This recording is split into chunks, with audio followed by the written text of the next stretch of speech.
अस्सलाम वालेकुम Pakistan property leaders, मैं राना अदनान मुदस्सर हूँ। बैरिया टाउन कराची में रियल एस्टेट का काम करता हूँ और आज की इस खास वीडियो में मैं आपको बताने जा रहा हूँ कि आज के जो मौजूदा हालात हैं इसमें रियल एस्टेट में फ़्रॉड किस तरह होते हैं और आप लोगों का उसमें क्या कसूर है। हम लोग ये कसूर तो निकालते हैं कि फ़लाँ बंदे ने मेरे साथ ये कर दिया और फ़लाँ ने ये कर दिया, लेकिन आप लोगों को क्या करना चाहिए था और आप लोगों ने क्या किया, मैं आप लोगों को आज की इस खास वीडियो में आपका कसूर बताने जा रहा हूँ। तो इस वीडियो के अंदर हम बात करेंगे डिटेल में। देखें, फ़र्स्ट ऑफ ऑल आज की मार्केट डाउन है, रेट्स कम हैं, चीज़ें किस तरह से चल रही हैं, सारी चीज़ें आपके सामने हैं, आपके पास हैं। प्लॉट्स की कीमतें कम हो रही हैं, 30 to 40% प्राइस कम हुई है प्लॉट्स की, रेजिडेंशियल प्लॉट्स की बैरिया टाउन कराची के अंदर। विलाज और अपार्टमेंट्स की प्राइस स्टेबल है, कमर्शियल प्लॉट्स की प्राइस स्टेबल है। जो रेडी टू बिल्ड या रेडी टू शिफ्ट प्रॉपर्टी है उनकी कीमतें कम नहीं हो रही, लेकिन इसके साथ साथ जो कंस्ट्रक्शन फेज से गुजरेंगे लोग उनके लिए काफ़ी कीमतें ज़्यादा हैं। अभी सबसे अहम पॉइंट जो मैं आप लोगों को बताना चाह रहा हूँ वो ये कि आज मार्केट स्टेबल नहीं है। आज मार्केट के अंदर जो सूरत हाल डिस्कस होती है या जो पॉइंट डिस्कस होता है वो ये है कि मार्केट में पॉलिटिकल स्टेबिलिटी नहीं है, जो यानी उस वजह से मार्केट डाउन है। और फिर दूसरी वजह ये बताई जाती है कि डॉलर रेट जो है वो कहीं स्टेबल नहीं हो रहा। इसके अलावा वजह ये बताई जाती है कि जो इंटरनेशनल मार्केट में ऑयल की प्राइसेस हैं वो अप हो रही हैं। डॉलर अप हुआ, फिर कम भी हुआ, लेकिन उस तरह से इन्फ्लेशन को कंट्रोल नहीं किया जा सका। बिल्डिंग मटेरियल की प्राइस दिन ब दिन बढ़ती चली जा रही है, वो कम नहीं हो रही। और इसके साथ साथ और दीगर वजूहात बहुत सारी बताई जाती है कि ओवरसीज़ ने अपनी इन्वेस्टमेंट रोक दी है और बैरिया टाउन में अब लोग इन्वेस्ट नहीं करना चाहते और ब्ला ब्ला, इस तरह की बहुत सारी चीज़ें। लेकिन आज की मार्केट में इसके बावजूद जब लोग कहते हैं कि अच्छा जी हमने एक फ़लाँ काम किया था उसमें हमारे साथ फ्रॉड हो गया, अच्छा वो फ्रॉड होता क्यों है और कैसे होता है? फ्रॉड ये होता है कि जब आप एक रेगुलर प्राइस चल रही है मार्केट में और आपको आउट ऑफ रेंज जाके या आउट ऑफ द वे जाके कोई बंदा ज़रूर से ज़्यादा फेवर देने की कोशिश कर रहा है, तो आप उस पर थोड़ी बहुत तो अपनी अकल इस्तेमाल करें कि वो ऐसा किस तरह कर रहा है, क्यों मुमकिन है, ऐसी क्या ज़रूरत उसको दरपेश है जिसकी बुनियाद पे वो आपको एक बिलो द लाइन जाके वो चीज़ों को आपके साथ मैनेज करने की कोशिश कर रहा है। फॉर एग्ज़ाम्पल, एक प्रॉपर्टी जिसकी कीमत 1 करोड़ रुपए है, वो प्लॉट है, वो अपार्टमेंट है, वो विला, कुछ भी हो, जब वो 1 करोड़ रुपए की कीमत है उसकी और आउट ऑफ द वे जाके वो आपको 70 लाख 60 लाख रुपए में देने के लिए तैयार हो गया है, तो उसकी क्या वजह है? उसको आप वेरीफाई नहीं कर रहे, आप उन चीज़ों को क्रॉस चेक नहीं कर रहे, आप उसके डॉक्यूमेंट्स को नहीं देख रहे, आप ज़िंदगी में पहली दफ़ा तो डील नहीं कर रहे, या उस टाइम लालच की पट्टी आपकी आंखों पर बंधी हुई है। मैं ये क्लियर कट कहूँगा कि उस टाइम लालच आप कर रहे हैं। लालच अगले बंदे ने तो आपको लालच दिया और आपके सामने रखा और आपने उसकी बातों में आके उस चीज़ को अडॉप्ट किया। तो इसका मतलब है कि अगर उनका कसूर है तो उसमें बहुत ज़्यादा कसूर आपका भी है कि आप चीज़ों को कंपैरेटिवली चेक नहीं कर रहे, आप अपना होमवर्क नहीं कर रहे। ठीक है, फॉर एग्जांपल अभी इस तरह की बहुत सारी डील्स मेरी नज़र से गुजरती हैं, मेरे सामने आती हैं, फिर लोग कहते हैं अच्छा जी फ़लाँ बंदे के हाथों हम फंस गए, उन्होंने हमारे साथ ये कमिट किया था। अब एक तो होती है रेगुलर डील के अंदर फ्रॉड और एक होती है एज ए बिल्डर जो लोग एक दूसरे के साथ फ्रॉड करते हैं कि अच्छा जी बुकिंग ले लें, एक दुकान के साथ मैं 3 दुकानें आपको फ्री दे दूंगा, अच्छा जी एक अपार्टमेंट ले लें उसके साथ 2-3 आपको फ्री दे दूंगा। तो यार कैसे मुमकिन है भाई, एक अपार्टमेंट की जिसकी construction cost per square feet कुछ और आ रही है। आज कैलकुलेटर आपके पास मौजूद है, आज इंटरनेट का ज़माना है, आज मतलब टेक्निकल दौर है, यूट्यूब पे हर तरह की कैलकुलेशन पड़ी हुई है। जब हर चीज़ को आप लोग कैलकुलेट कर सकते हैं, उसके बावजूद आप किस तरह से ये चीज़ें सोच लेते हैं कि आपको लोग अपना पेट काट के वो आपको दे रहे हैं, या इस तरह की क्या मजबूरी है अगले की कि वो आपको देना। अच्छा, फिर ये भी कहते हैं कि मैं आपको एक फ़लाँ प्रॉपर्टी दे रहा हूँ जो आइंदा 4-5 साल में बनेगी और उसका रेंट भी आज ही शुरू कर देता हूँ। वो रेंट भी इतना आउटस्टैंडिंग और वो पेमेंट्स भी आपसे आज ही पकड़ रहे हैं और उन चीज़ों को वो करने की इस अंदाज में कोशिश कर रहे हैं कि जो प्रैक्टिकली समझ ही नहीं आती।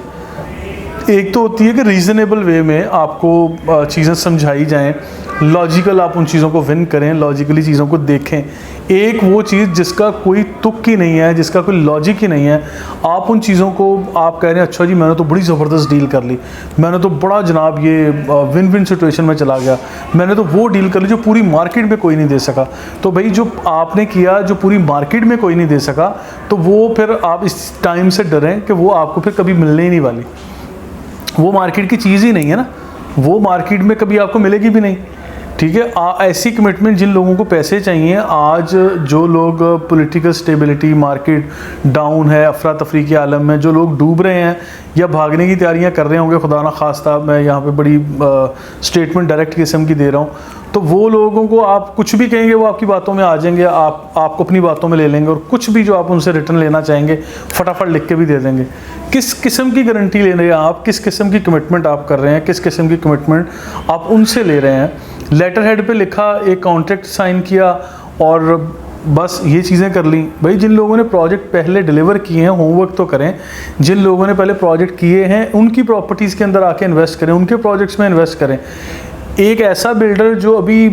बड़ी माजत के साथ अभी आ गया मार्केट में और जिसने किया ही कुछ नहीं है, आप उसके साथ आके करोड़ों रुपए की ट्रांजैक्शन शुरू कर रहे हैं और फिर ऐसे प्राइस वो आपके सामने रख रहा है या वो आपको अट्रैक्ट करने की कोशिश कर रहा है और आप भी इतने सयाने और इतने माशाल्लाह इंटेलिजेंट लोग हैं कि आप कह रहे हैं जी अच्छा मैंने ये रेंटल इनकम भी उनके साथ तय कर ली है। वो भैया आपसे एक मिसाल है, अगर 10 करोड़ रुपए आपसे ले रहा है और उसमें से 4 करोड़ रुपए तो आपको रेंट की शक्ल में वापस कर रहा है, तो किस तरह वो आपको बिल्डिंग बना के देगा जिसके ऊपर करोड़ों रुपए की जो तामीर की लागत है वो आएगी और फिर उसकी प्लॉट की कॉस्ट जो पर स्क्वायर फीट निकालते हैं वो कहीं से कहीं चली गई है। मुझे ये चीज़ें समझ नहीं आती हैं कि आज आप लोग यहाँ पे लोग 125 गज का घर बनाने में 100 तरह के डिस्प्यूट में जा रहे हैं क्योंकि प्राइस पहले कुछ और थी, आज कुछ और है। यहाँ पे अपार्टमेंट्स पहले किसी और प्राइस पे बिकते थे, आज किसी और प्राइस पे हैं। तो इसके बावजूद लोग पता नहीं लालच की पट्टी आंखों पे बांध के और ऐसी डील्स कर रहे हैं और उसके बाद फिर क्या होता है, अच्छा जी कॉल आती है, अस्सलाम वालेकुम जी आप फ़लाँ बात कर रहे हैं, अच्छा जी हमें डीलर्स कमेटी में ले जाएं, अच्छा बैरिया टाउन में हमें कोई ऐसा बंदा बताएं हमारे साथ ये फ्रॉड हो गया है, हमारा लाखों रुपये इस बंदे ने दबा ली है, अब वो दे नहीं रहे, अब वो हमें टाइम पे टाइम दे रहे हैं, अब थाने कचहरी और फिर पंचायत का काम। ठीक है, देखिए यहाँ पे किसी के पास कोई टाइम नहीं है, बड़ी माजरत के साथ कि आप लोग खुद इस तरह की गलती पे गलती करते चले जाएंगे और हर बंदा मुंह उठा के आपकी कोई हेल्प करने के लिए उठ के चला जाए। तो इतना यहाँ पे मतलब कोई ना क्या कहते हैं कि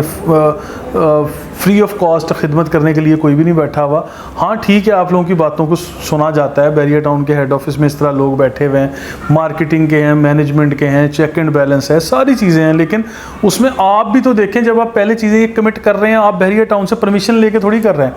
आप डीलर्स कमेटी को उससे पहले नहीं जानते। जब आप डीलर्स कमेटी में आके कहते हैं अच्छा जी ये फ़लाँ बंदे ने ये कर लिया वो कर लिया, अब उनको पहले तहकीक कर लें, पहले जूते के साल हैं, बाद में तो इस तरह की खाक ना छाने ना। तो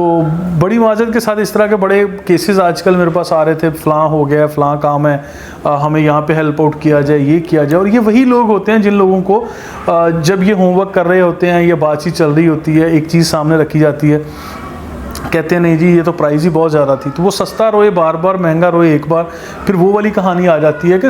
आप लोग ऐसे ऐसे लोगों के पास जाके फंस रहे हैं जो फिजिबिलिटी कैलकुलेशन आपके सामने है, आप कैलकुलेटर को घुमाने की कोशिश तो करें कि पर स्क्वायर फीट कॉस्ट कंस्ट्रक्शन करने वाले को क्या आ रही है, सीमेंट सरिया बजरी से लेके हर तरह के मटेरियल की कॉस्ट बढ़ गई है। आप इन चीज़ों को निकाल के देखें और फिर वो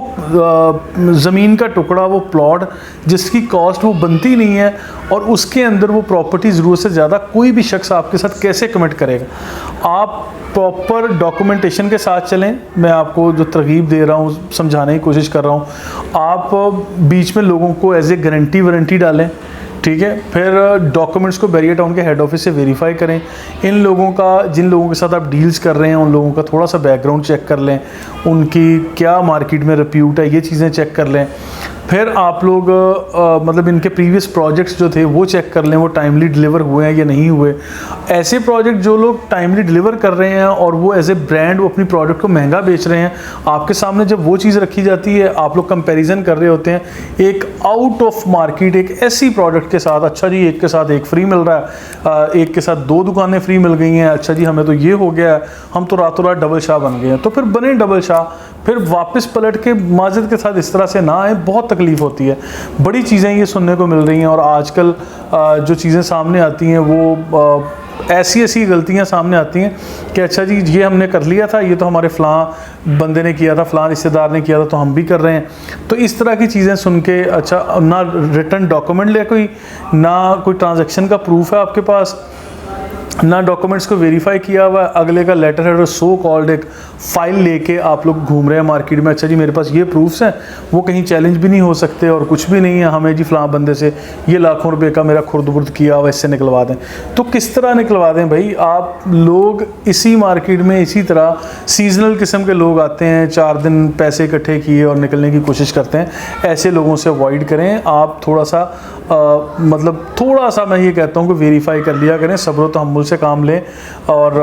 लोग जो यहाँ स्टेबिलिटी से काम कर रहे हैं, कंसिस्टेंसी है जहाँ, वो चीज़ों को देखने परखने की कोशिश करें और अपनी आंखें खुली रखें, फिर आप लोग शायद मुनासिब अंदाज में यहाँ पे डील कर सकेंगे। तो लिहाजा मैं समझता हूँ कि जब आप लोगों के साथ गलत होता है उसमें बहुत सारी जगहों पे आप लोगों का अपना कसूर होता है। मुझे इस बात के लिए बहुत सारे लोग कहते हैं कि अच्छा जी आपने ये बड़ी